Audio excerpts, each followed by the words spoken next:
Salut à tous, Steve, supporter of Marseille. On va débriefer cette purge, ce match pourri, Monaco-OM. C'est parti.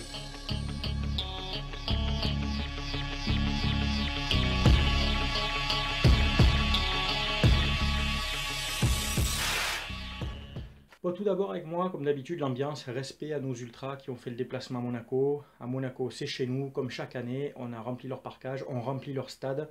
Donc voilà, respect à eux, vous avez mis l'ambiance, vous avez fait le nécessaire. Malheureusement, sur le terrain, encore une fois, ça ne suit pas.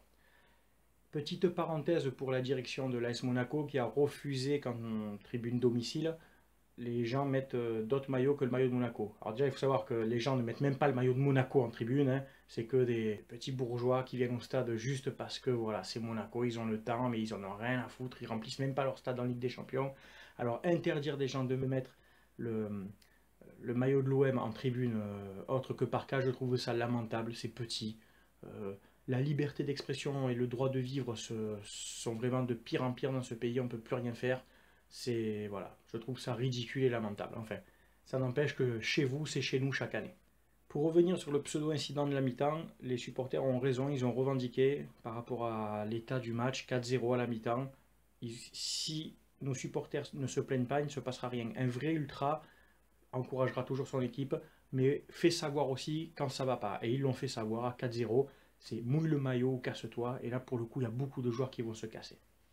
Donc on va parler du jeu. D'abord, bon, le système 5-3-2, mis en place 5-2-3 pardon, mis en place par Rudy Garcia. Moi, sur ma minute tactique, j'avais parlé d'un 3-5-2. J'explique la différence. Comme je voyais moi les choses, je voyais Sakai et Amavi, et non Ubokan, qui a joué donc arrière gauche, plus haut pour épauler et soutenir les milieux de terrain qui étaient là, Gustavo et Sanson, qui étaient trop esselés. On a joué à 5 derrière, un bus, hein, donc voilà, c'était un bus, c'est le cas de le dire. Deux milieux de terrain tout seuls et trois joueurs perdus devant, dont Amavi qui pour moi n'a pas joué à son poste. Pourquoi il n'a pas mis Amavi à la place du Bocan et Cabella à la place d'Amavi pour avoir deux techniciens, Thauvin et Cabella, pour distribuer les ballons à Germain. Germain n'a quasiment pas eu un ballon. Amavi n'était pas à sa place, on sentait qu'il n'était pas à l'aise. Thauvin a fait ce qu'il a pu, à part mettre des frappes à chaque fois en tribune, parce que Thauvin, il faut le dire aussi, tes frappes, hier soir, tu peux jouer au rugby, mec, il n'y a pas de problème.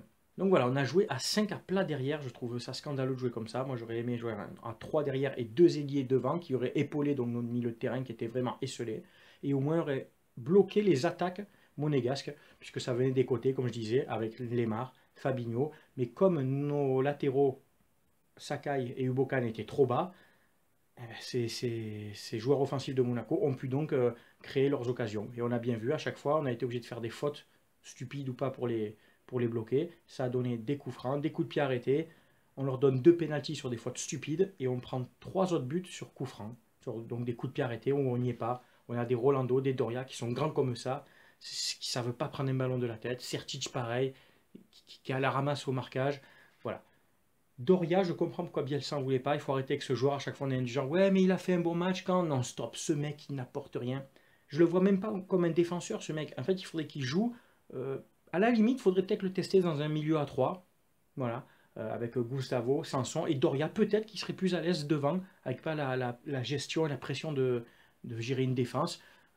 Peut-être qu'avec son pied gauche, il serait plus à l'aise, pourquoi pas, mais il ne faut plus le mettre derrière ce mec, c'est une catastrophe. C'est une catastrophe. Et sur le quatrième but de Monaco, il se fait enrhumer par Ronny Lopez, même pas à l'épaule, il y va, rien, il se fait prendre de vitesse. Et après le marquage de Rolando sur le but de Diakabi, c'est scandaleux.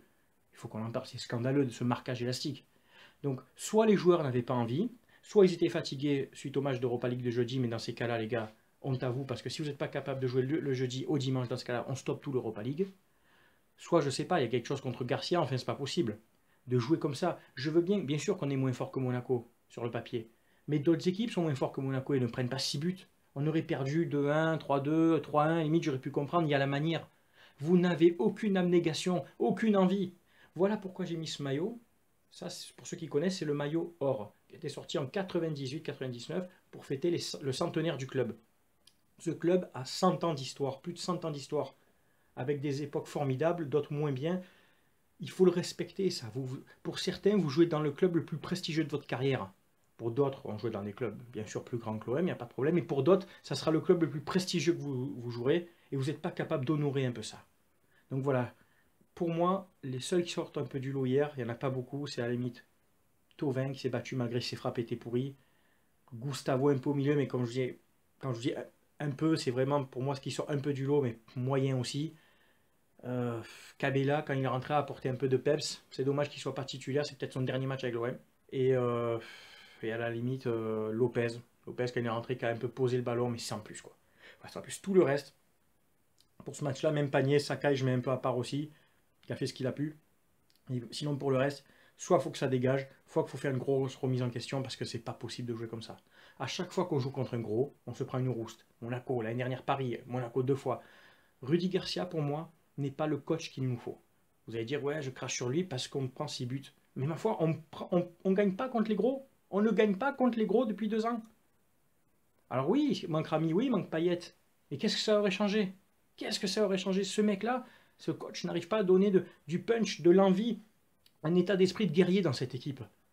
Il n'y a pas de fond de jeu, vous voyez bien, il n'y a pas de fond de jeu. Rien, il ne se passe rien. L'équipe est coupée, on mise sur l'exploit individuel, un coup de Thauvin, un coup de Payet quand c'était NJ. C'est ennuyeux de voir jouer cet OM. C'est ennuyeux. Il faut faire quelque chose. Ça me fait donc basculer sur donc par rapport à la direction sur le mercato. Pour l'instant, je ne dirai rien sur la direction. Je vais me tenir puisqu'il reste 4-5 jours de mercato. Beaucoup commencent à gueuler sur la direction. Pour ma part, je leur laisse encore le crédit des 4 derniers jours et je ferai mon bilan le 31 à minuit.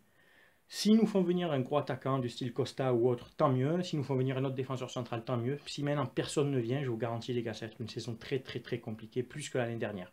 Parce que Monaco s'est renforcé, même s'ils vendent des joueurs, ils se renforcent. Lyon s'est très renforcé. Paris s'est énormément renforcé. Si dans cet état d'esprit-là, avec cette équipe-là, on finit 4e, eh bien chapeau, mais il ne faudra pas viser plus. Donc voilà, je suis déçu de l'état d'esprit de l'équipe, de certains joueurs, de la compo de Garcia, comme je vous dis. Moi, je parlais d'un 3-5-2, pas d'un 5-2-3, là, où les joueurs devant sont esselés, n'ont pas de ballon, et les 2 milieux de terrain étaient tout seuls à gérer le milieu de terrain. Qu'est-ce que c'est que cette compo, cette manière de jouer, Garcia? Tu es fragile mentalement, avec ta tête de prépuce tout fripé, là. Donc, ça c'est fait. Pour le mercato, donc le joueur Jovetic, qui soi-disant devait signer à l'OM, Monaco l'a raflé. Alors les gars, moi perso, je vais pas pleurer. Hein. Si Jovetic avait signé chez nous, beaucoup auraient dit c'est ça le fameux attaquant. Oh, faut regarder ses stats, les gars. Il dépasse pas les 10 buts par saison, voire moins des fois. C'est loin d'être un cador. Moi, honnêtement, entre Gomis et Jovetic, c'est tout vu. Je prends Gomis. Entre lui et Gignac, je prends Gignac. Enfin, entre lui et Aboubacar, je prends Aboubacar. Les gars, c'est un mec, oui, qui a un peu de technique, qui est remiseur, mais c'est pas ça qu'on cherche. Il nous faut un top buteur. Il nous faut un top buteur. Donc voilà, tant mieux qu'il aille à Monaco, ça c'est mon avis. J'espère qu'on aura un joueur comme Diego Costa ou de la même trempe, ou enfin du Dembélé, enfin j'espère, hein, pour l'instant c'est qu'un rêve tout ça. Mais voilà, un match à vite oublier. Je suis très déçu de l'état d'esprit, très déçu du coach. Petite parenthèse, il y a un tweet qui a circulé qui disait le bus de l'OM a été détruit, démoli, vitres cassées, pneus crevés. L'OM aura du mal à repartir. Et une bonne majorité de benets, désolé les gars, mais franchement, il faut appeler un chat un chat, ont cru qu'on parlait réellement d'un bus, d'un véhicule. Qui ont dit, ouais, c'est les supporters, ils se sont mangés, c'est pas normal. Les gars, comment voulez-vous que les supporters qui sont encadrés à Monaco, à l'extérieur, arrivent à casser le bus des joueurs qui est à l'abri, enfin qui est stationné à un endroit sécurisé? Le bus, c'était une métaphore, c'est pour dire la défense de l'OM, puisqu'il l'a mis en forme bus, c'est-à-dire on met un bus devant la cage. Le bus, entre guillemets, la défense a été démolie, comment l'OM va redémarrer?